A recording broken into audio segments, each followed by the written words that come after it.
పశ్చిమ గోదావరి జిల్లా రుస్తుంబాద్లో international Lay's trade సెంటర్లో కూడా ఈపీసీహెచ్ ఆధ్వర్యంలో హ్యాండ్ క్రాఫ్ట్ ఎగ్జిబిషన్ ఏర్పాటు చేశారు. ఈ కార్యక్రమానికి ముఖ్య అతిథిగా మంత్రి నిమ్మల రామానాయుడు హాజరై ఎగ్జిబిషన్ను ప్రారంభించారు. ప్రభుత్వం అందిస్తున్నటువంటి శిక్షణను మహిళలు వినియోగించుకోవాలని ఆయన సూచించారు. త్వరలో లేసు ఉత్పత్తులకు పూర్వ వైభవం తీసుకొస్తామని మంత్రి నిమ్మల రామానాయుడు హామీ ఇచ్చారు.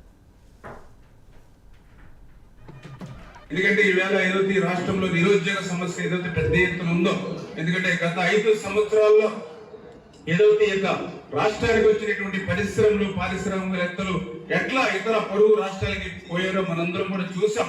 ఎందుకంటే ఆ రోజు రాష్ట్ర విభజన జరిగినటువంటి పరిస్థితుల్లో ఆ రోజు 2014లో ఆ రోజు చంద్రబాబు నాయుడు గారు ఆయనే ఆంధ్రప్రదేశ్ రాష్ట్రానికి ఒక బ్రాండ్ గా ఉండి ఆ రోజు పెద్ద ఎత్తున పరిశ్రమలు పారిశ్రామికవేత్తల్ని ఈ రాష్ట్రానికి తీసుకొచ్చినటువంటి పరిస్థితుల్లో దురదృష్టవశాత్తు 2019లో రాష్ట్ర ప్రభుత్వం మారిన తర్వాత మళ్ళీ అవన్నీ కూడా పొరుగు రాష్ట్రాలకు పోయినటువంటి పరిస్థితి మనం చూసాం. అందులో పర్టికులర్ గా ఏదైతే ఒక లూలు మరి ఏదైతే కానీ, అదేవిధంగా ఒక జాకీ కంపెనీ కానీ, ఒక అమర్ రాజా కానీ, ఒక కియో ఎక్స్టెన్షన్ కానీ, ఇట్లా ఎన్నో ఇండస్ట్రీస్ పొరుగు రాష్ట్రాలకు పోయినటువంటి పరిస్థితి, పారిశ్రామికలు వెళ్ళిపోయినటువంటి పరిస్థితి.